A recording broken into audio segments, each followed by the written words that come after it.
They thought they had broken her, stripped her of dignity, home, and name. As Sophia Blackwood signed the divorce papers in silence, her husband Ethan and his venomous mother laughed, convinced she would vanish into obscurity forever. But 3 weeks later, a sleek Gulfstream jet roars onto the gala tarmac, and the woman who steps out is no longer the quiet wife they discarded.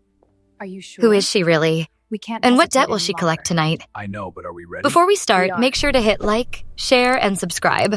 Rain hammered the tall windows of the Hayes estate in Connecticut. A steady, relentless drumming that filled the library like an old sorrow refusing to fade. Inside, the air smelled of polished mahogany and damp wool. A single lamp cast long shadows across the heavy oak table where the papers lay open.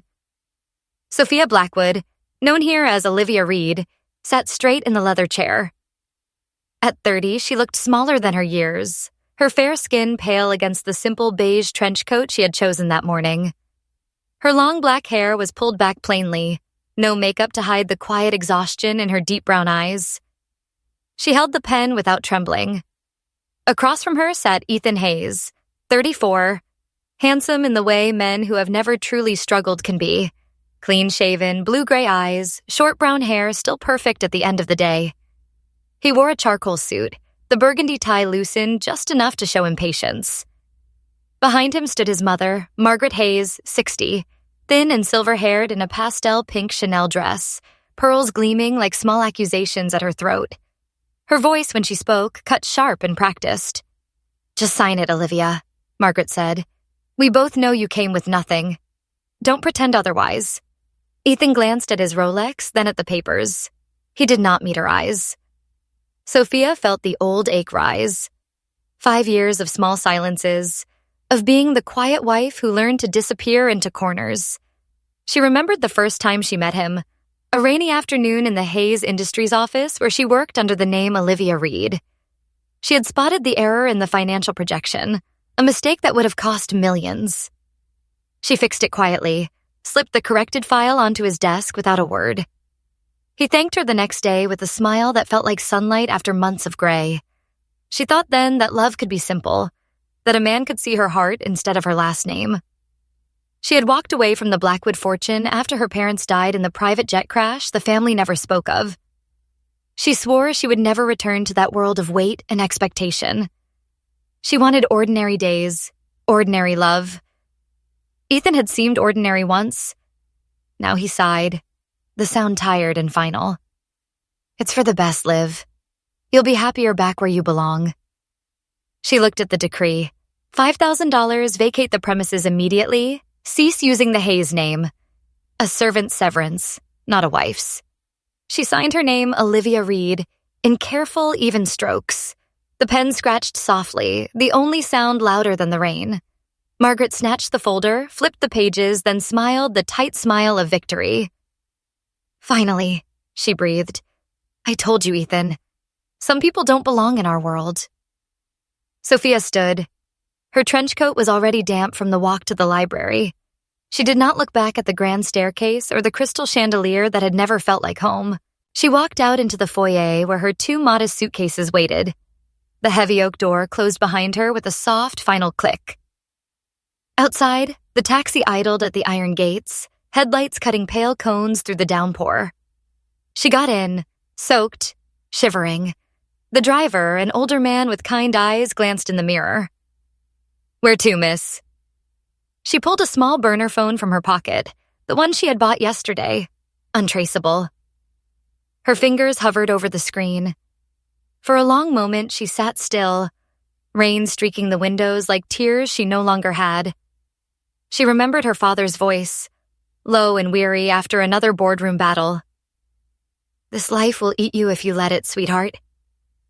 She remembered the funeral, the black cars, the silence that followed. She had promised herself then, never again. Never the weight of billions, never the invisible chains. But tonight the betrayal burned deeper than any promise. Ethan had not just left her, he had erased her. The girl who fixed his mistakes without asking for thanks was gone. In her place was someone colder, someone who had nothing left to lose. She dialed. It rang once.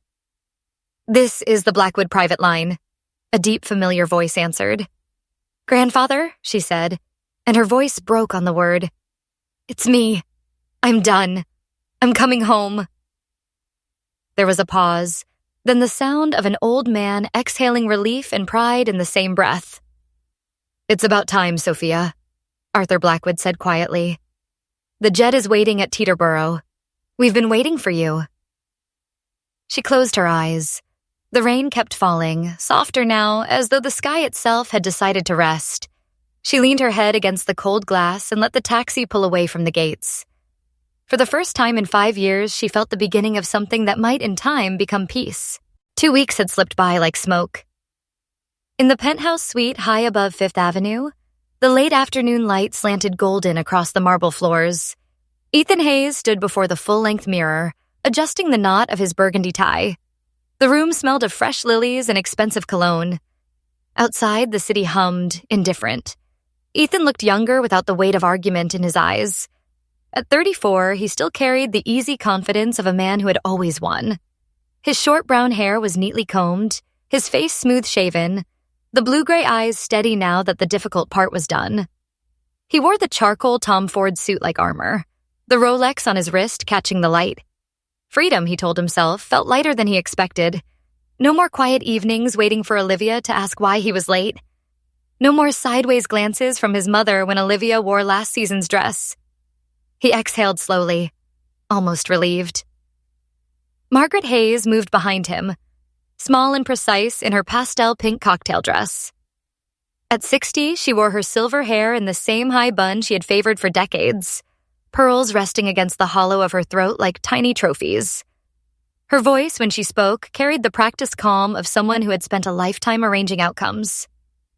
"You look perfect, darling," she said, smoothing his lapel. "Tonight is about the future. The merger with Sterling will secure everything. And that little waitress? She's gone back to whatever small town she crawled from. Oregon, wasn't it? Trailer parks and rainy days. She'll be fine." Ethan felt a small, familiar twinge, something like guilt, but he pushed it down. He had loved Olivia once, or thought he had. She had been gentle, patient, the kind of woman who listened when he talked about board meetings and projections. He remembered the early days, her quiet laugh in the office kitchen, the way she brought him coffee without being asked. She had fixed that disastrous financial model without fanfare, saving him months of embarrassment. He had thanked her with dinner, then with a ring. He told himself it was love. But love, he had learned, needed to fit the frame his mother had built. Olivia never quite did. He turned from the mirror. "She'll manage," he said quietly. She always was resilient. Margaret smiled the thin smile that never reached her eyes. Resilient is another word for stubborn. You're better off without her. Downstairs in the lobby, Brittany Sterling waited. 29, blonde and luminous, in a short red Versace dress that caught every light, she carried a white Hermes Birkin like a badge. She smiled up at Ethan with the bright certainty of someone who had never doubted her place. He kissed her cheek, felt the familiar rush of being seen with the right woman at the right moment. They stepped into the limousine together, the city sliding past in a blur of lights and rain-slick streets. In the quiet of the car, Ethan let his mind drift. He remembered the nights Olivia sat across from him at the kitchen table, playing chess. She always let him win, or so he thought. Her eyes would soften when he took her queen, and he felt generous, powerful. Now, alone with his thoughts, he wondered if she had ever really let him win at all. The question lingered, soft and unwelcome, like a draft in a well-heated room. The limousine turned toward JFK. Ahead lay the gala.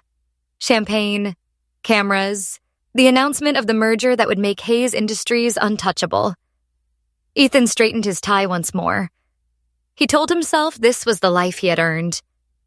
Yet somewhere deep, in the place where guilt lives quietly, a small voice whispered that something had been lost along the way. Something gentle. Something true. He looked out at the passing lights and let the whisper fade. For tonight, at least, the future felt certain. The vast hangar at JFK gleamed under floodlights, transformed into a ballroom of crystal and silk. The night air carried the faint tang of jet fuel, mingling with champagne. Whispers rippled through the crowd like a gentle wind before a storm.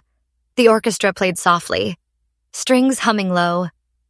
Inside, Ethan Hayes moved through the throng, Brittany Sterling on his arm. She sparkled in her red Versace dress, 29 and vibrant, her blonde hair cascading like sunlight on water.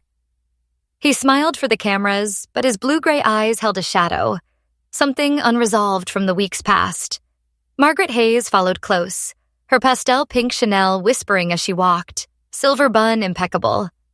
At 60, she exuded the quiet command of one who had shaped lives with a word or a glance. She leaned into Ethan, her voice a murmur. See? This is the world we belong to. No more distractions. The murmurs grew, whispers of an amended guest list, the Blackwood name, a ghost from old business tales. Ethan paused, glass in hand.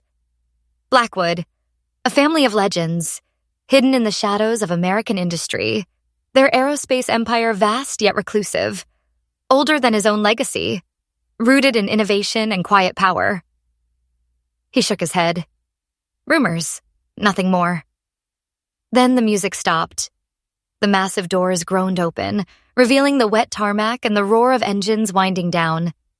A sleek Gulfstream G700 sat there, matte black, its tail bearing a golden lion crest.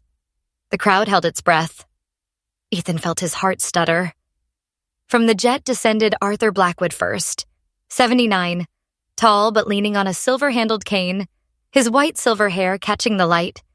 Fair skin lined with years, clean-shaven, his eyes sharp yet kind, eyes that had seen empires rise and fall. He wore a classic black three-piece suit, white shirt crisp, gray silk tie knotted neatly. There was a weariness in his step, but a fierce protectiveness in his gaze, the mouth one of a man who had lost much but guarded what remained. He turned, extending a hand. Sophia stepped into the light. No longer Olivia, the quiet wife. At 30, she moved with grace in a midnight blue velvet gown that hugged her slender frame, square neckline framing diamond accents at her throat and ears. Her long black hair fell in waves, fair skin glowing under the floods. Her deep brown eyes held no exhaustion now, only a quiet strength, a subtle fire. She took Arthur's arm, her voice steady when she spoke. "Shall we, grandfather?" The hanger fell silent. Ethan dropped his glass. It shattered, the sound echoing like a memory breaking free. Brittany gasped, her hand tightening on his arm. Margaret clutched her pearls, face paling. "Is that—" Ethan whispered. Sophia's eyes found his across the room, not with anger, but with the calm of someone who had walked through fire and emerged whole. Ethan felt the world tilt. This woman, his ex-wife, linked to Blackwood? The name evoked images of hidden fortunes, of families who shaped the skies without fanfare. How had he not seen? He remembered her quiet intelligence, the way she solved puzzles he could not. He had called it luck. Now it felt like blindness. Margaret stepped forward, voice trembling. Impossible. She's a fraud. Arthur's eyes met hers, steady and forgiving in their depth. "My granddaughter is no fraud, madam. She is home." Sophia Blackwood, felt the weight of eyes upon her. Inside, her heart raced, but 5 years of swallowed words had taught her poise. She remembered the nights alone, questioning her choice to hide. The crash that took her parents had been no accident. It was the toll of endless ambition. She had fled to find love without strings. With Ethan, she thought she had, but betrayal had cracked that dream. Now, standing here, she felt not vengeance, but release. The gala's theme of aviation mocked the irony. She had flown from this world, only to return on wings of her own. The crowd parted. Whispers turned to awe. Ethan took a step, then stopped. In his chest, the twinge from before bloomed into regret, deep, aching. He saw her now, truly. Not the waitress, not the wife, but a woman who had given him her heart and asked nothing. What had he given in return? Sophia met his gaze. No words passed. But in that silence, something softened. Not forgiveness yet, but the seed of understanding. Arthur squeezed her hand gently. The night held promise now, not of ruin, but of truths unfolding like dawn after rain. Lives could mend if only one chose to see. The hangar's vast silence wrapped around them like a heavy blanket. Spotlights cast long, golden pools on the polished floor. The faint hum of the jet outside lingered, a reminder of distances crossed. Whispers faded into breath. Sophia stood tall beside Arthur, her midnight blue velvet gown shimmering softly under the lights. Her deep brown eyes, once shadowed by quiet endurance, now held a steady light. The crowd parted slowly, eyes wide with curiosity and awe. Ethan Hayes stepped forward, his charcoal suit rumpled at the edges, blue-gray gaze fractured by shock. At 34, he looked suddenly young and lost, his short brown hair untouched but his clean-shaven face pale. Brittany clung to his arm, her red Versace dress vivid against the muted tones, blonde waves framing a face twisted in confusion. Margaret hovered behind, pearls clutched tight, her silver bun a symbol of control slipping away. Her voice cracked the air first. "Who are you?" she demanded, sharp but trembling. Sophia met her eyes without flinching. "I am Sophia Blackwood," she said simply, granddaughter and sole heir to the Blackwood Corporation. Arthur nodded, his silver-handled cane tapping once on the floor. His white hair gleamed, fair skin etched with the lines of 79 years. Years of building quietly, away from the glare. His gaze, sharp yet softened by loss, rested on Sophia with quiet pride. The Mothwan in him stirred. A man who had seen too much ambition destroy, now watching his granddaughter reclaim her place. Ethan's breath caught. "Sophia, Blackwood? But you were Olivia, a secretary. How?" Sophia felt the old wounds stir, but they no longer bled. She remembered 6 years ago, the boardroom in New York, heavy with mahogany and cigar smoke. Her parents' crash, a mechanical failure born of rushed decisions, endless pressure. She had walked away then, shedding the name, the Billions, seeking a life without chains. She became Olivia Reed, a simple office worker in a small cubicle, typing reports under fluorescent lights. No one knew her lineage. She wanted love that saw her soul, not her fortune. Then came Ethan. That rainy afternoon in the Hayes office, papers scattered, a financial model flawed, heading for disaster. She spotted the error, the misplaced decimal that could bankrupt a division. She fixed it quietly, no fanfare, slipped the corrected file to him. He smiled the next day, blue-gray eyes warm. "You saved me," he said. She thought it was kindness. Dinner followed, then love, or what she believed was love. She sacrificed her hidden talents, supported his climbs, let him think he was the savior pulling her from ordinary life. She played the quiet wife, enduring Margaret's barbs, because she thought it was real. Now, in the hangar's hush, she saw the truth. Ethan had loved the idea of her, the simple girl he could shape. But under Margaret's pressure, he bent. "You became inconvenient," she said softly, her voice carrying across the silence. "A gainang, as you called it once, in a whisper I wasn't meant to hear." Ethan winced, the word echoing in his mind. He remembered her sacrifices. Nights she stayed up revising his presentations, ideas she offered that became his successes. He had taken them as gifts, never seeing the cost. Regret bloomed slow and deep, an ache he could no longer ignore. Brittany's hand slipped from his arm, her eyes wide with unspoken questions. Margaret stepped back, her sharp features softening for the first time into something like fear. Sophia turned to Arthur. His hand on her arm felt like an anchor, warm and steady. She breathed in the cool air, tinged with jet fuel and possibility. The past's pain lingered, but it no longer defined her. She had given everything for love, only to find it hollow. Yet in returning, she discovered strength, not in revenge, but in truth. Ethan met her gaze, his eyes pleading for understanding. No words came, but in that shared silence, a fragile bridge formed. Margaret whispered, "This changes nothing." But her voice lacked conviction. Sophia smiled faintly. "It changes everything, if we let it."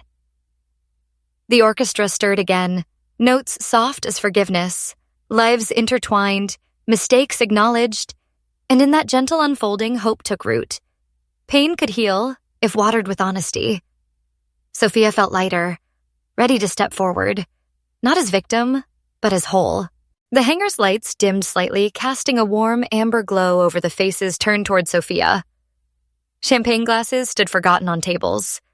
The distant whine of the jet faded into a profound quiet, broken only by shallow breaths and the soft rustle of silk. Sophia stood there, her midnight blue velvet gown pooling like deep water at her feet. Her voice when she spoke was gentle, carrying the weight of truths long held.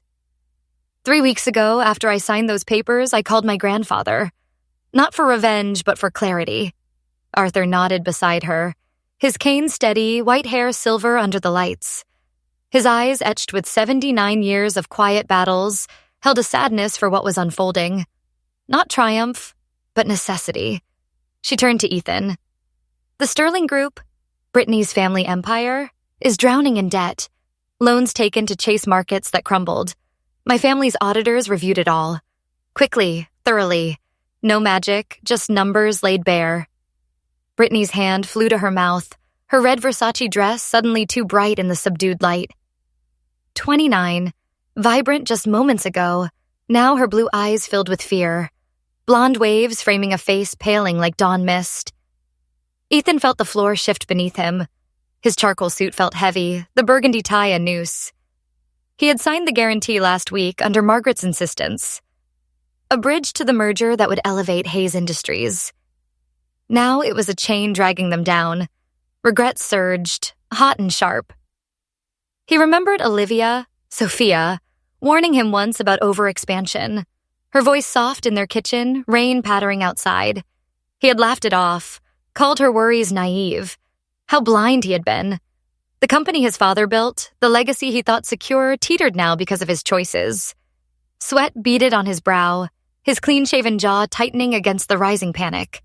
Margaret stepped forward, her pastel pink Chanel whispering defiance. "This is absurd," she hissed, pearls clutched like lifelines. Her silver bun remained perfect, but her sharp eyes flickered with cracks. 60 years of control fracturing. You can't just buy debts and wave them like weapons. There are laws, protocols. Sophia met her gaze, not with anger, but a quiet sorrow. We followed every step. The audits showed the cracks, over-leveraged expansions, hidden risks. The Blackwood Corporation acquired the bank holding those loans 3 days ago. We called them in this morning.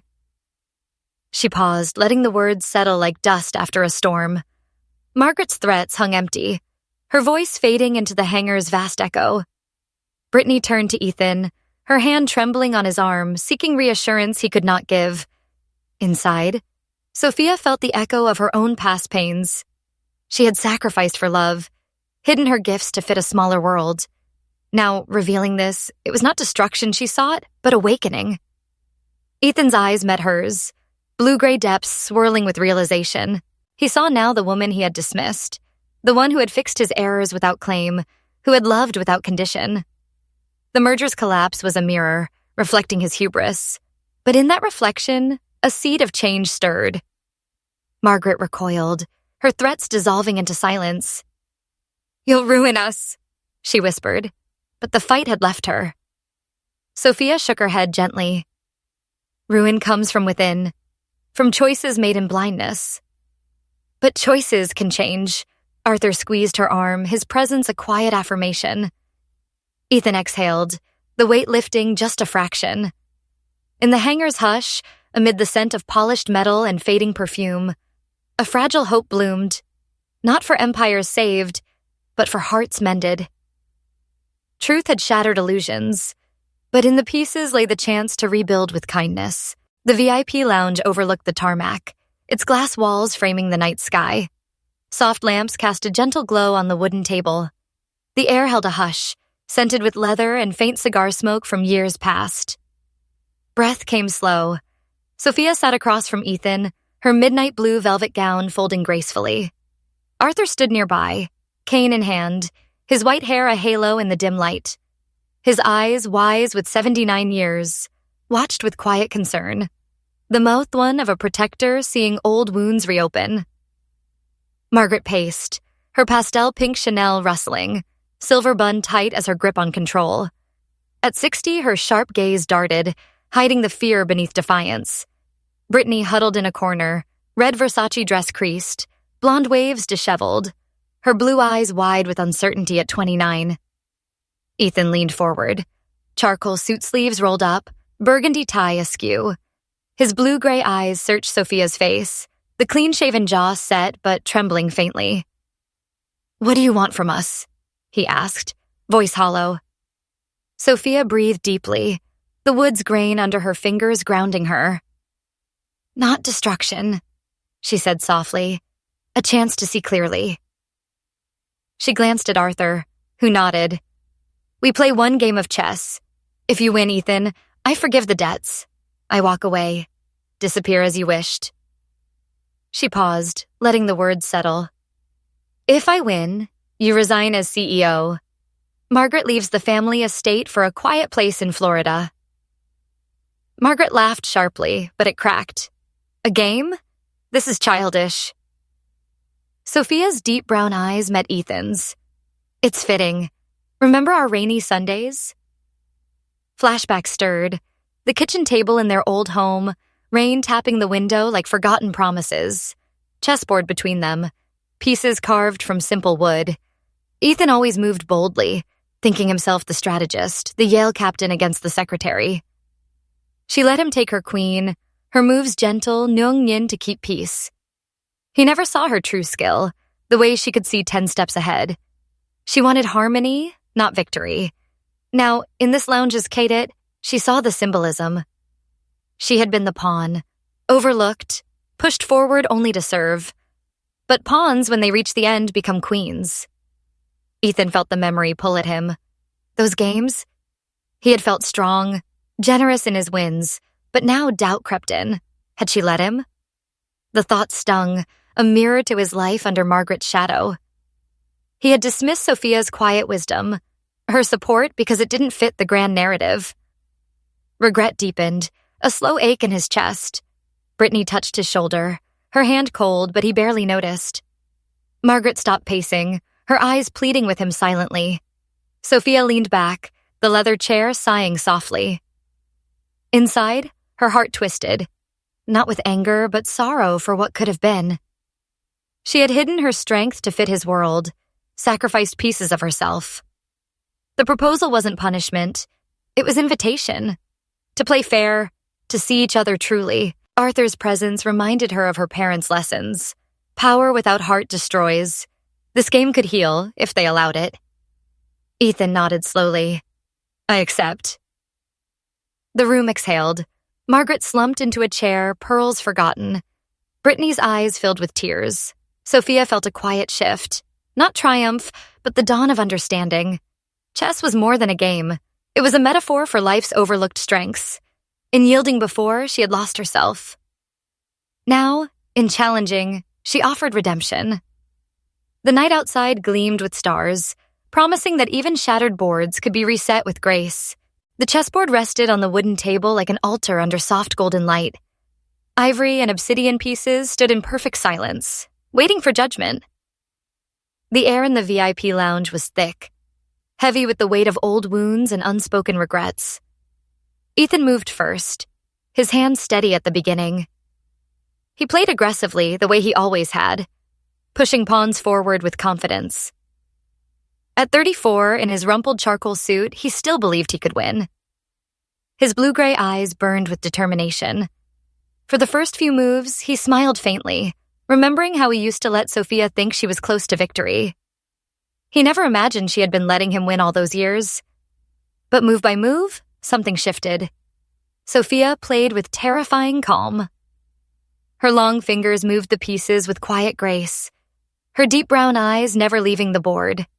She sacrificed pieces without hesitation, guiding a single humble pawn across the board, one square at a time. That lonely pawn, so small and overlooked, slowly advanced while Ethan chased greater threats. It was only when the pawn reached the final rank that he understood. She promoted it to a queen, the most powerful piece on the board. His king had nowhere left to run. Checkmate, Sophia said softly. The word fell like a final breath. Ethan stared at the board, his face drained of color. His hand trembled above the pieces. For a long moment, the only sound was the faint hum of the air conditioning and the ragged breathing of those in the room. Then Ethan broke. I loved you, he whispered, voice cracking. Tears welled in his eyes. God, Sophia, I really did love you. But Mother kept telling me you weren't enough. She said I needed someone who understood our world. He looked up at her, completely shattered. I was weak. I let her poison everything good between us. I'm so sorry.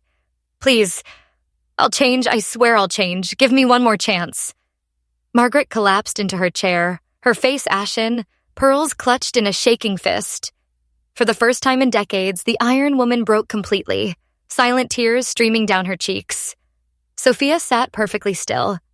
Her eyes glistened, but her voice remained steady and heartbreakingly gentle. You don't understand, Ethan. I risked everything for you. I almost lost my job covering your mistakes. I gave up my dreams, my name, my entire identity just to be the wife you wanted. And when I became inconvenient, you threw me away like I was nothing. She paused, her voice barely above a whisper. You never saw me. Not really. Ethan's shoulders shook with silent sobs. The man who once believed himself untouchable now looked small and broken. Margaret covered her face, weeping quietly. Brittany sat frozen, tears falling freely. Sophia looked down at the chessboard one last time. The pawn that had become a queen stood proudly in the enemy's territory, a perfect symbol of everything she had endured. In that heavy silence, something sacred passed between them. Pain, regret, and the faintest glimmer of forgiveness still too tender to name. But healing had finally begun. The glass table in the VIP lounge reflected the soft glow of lamps and the scattered chess pieces. Papers lay spread before them, crisp and final. Outside, the night sky pressed against the windows, stars faint above the tarmac. The air felt lighter now, though heavy with what had just passed. Ethan signed the resignation with a hand that no longer shook. At 34, he looked older in that moment, shoulders bent, blue-gray eyes hollowed by truth. The burgundy tie hung loose, the charcoal suit creased from hours of sitting. He had lost more than a title. He had lost the illusion of control. Margaret sat beside him, silent for the first time in decades. Her pastel pink Chanel dress seemed too bright against her ashen skin, silver bun undone by trembling fingers. 60 years of command had crumbled into quiet surrender. She did not protest when the documents were read aloud. The family estate transferred, a modest residence in Florida assigned. She simply nodded once, eyes downcast, as though the weight of her own choices had finally settled. Sophia watched them both without bitterness. Her midnight blue velvet gown still held its elegance, but her deep brown eyes carried a gentle sorrow. She had not come for destruction, only clarity. Arthur stood at her side, cane steady, white hair catching the lamplight. His presence was a quiet promise. Family endures. When the last signature dried, Sophia spoke softly. Jordan Mercer will take the chair. He was dismissed 3 years ago for refusing to cut corners on safety. He always cared more for the people than the profit. Jordan entered then, 39, solid and unassuming in a charcoal gray suit that fit well but spoke of simplicity. Short brown hair, wire-rimmed glasses, clean-shaven face carrying the lines of honest work. His eyes met Sophia's with gratitude, not triumph. He had waited years for this chance. Not for revenge, but to build again. Ethan looked at him, a flicker of recognition passing through regret. Jordan nodded once, then turned to the papers, ready to begin. Sophia rose. The night called her back to the tarmac. Arthur offered his arm, and they walked out together. The Gulfstream waited, engines humming low. At the foot of the stairs, a tall figure stepped from the shadows. Alexander Kane, 37, broad-shouldered in a black tuxedo, dark hair neatly cut, clean-shaven, piercing eyes that held both danger and depth. He carried himself with the ease of a man who had walked through fire and come out stronger. Miss Blackwood, he said, voice low and measured. I came to warn you. The Sterling books hide more than debt. Cayman shells, Russian ties. You could inherit liabilities that would freeze everything. Sophia paused. You knew this before tonight? Alexander smiled faintly. I was watching the merger, but I was watching you too. He stepped closer. We met once 6 years ago, a charity event in the city. You were there as Sophia Blackwood, brilliant, quiet, gone before anyone could ask your name. I never forgot. When you disappeared, I thought you'd chosen another life. Now I see why. She studied him, the night air cool against her skin. And the warning tonight? Not just business, he admitted. I wanted to see you again. Sophia felt a quiet stir, something warm after so much cold. She took the black card he offered. Heavy stock, gold lettering. Rome, she said. Friday night. I'll be there. He nodded once, then stepped back into the dark. She climbed the stairs, Arthur beside her. The cabin door closed with a soft seal. As the jet taxied, engines rising, she looked out at the receding lights. Ethan, Margaret, the old life. They faded like stars at dawn. She had reclaimed her name, her strength, her future. Power was hers now, but so was choice. And perhaps in time, something more. The plane lifted, carrying her toward a sky that held no more illusions, only possibility. If this tale touched your heart, share it with someone who needs hope. Leave a comment below. Tell us your own quiet strength. Subscribe and ring the bell so we can walk this road together. May the Lord wrap you in his peace, ease your pain, and remind you every day. You are loved, you are enough, and tomorrow still holds light. God bless you, dear friends. We'll meet again soon.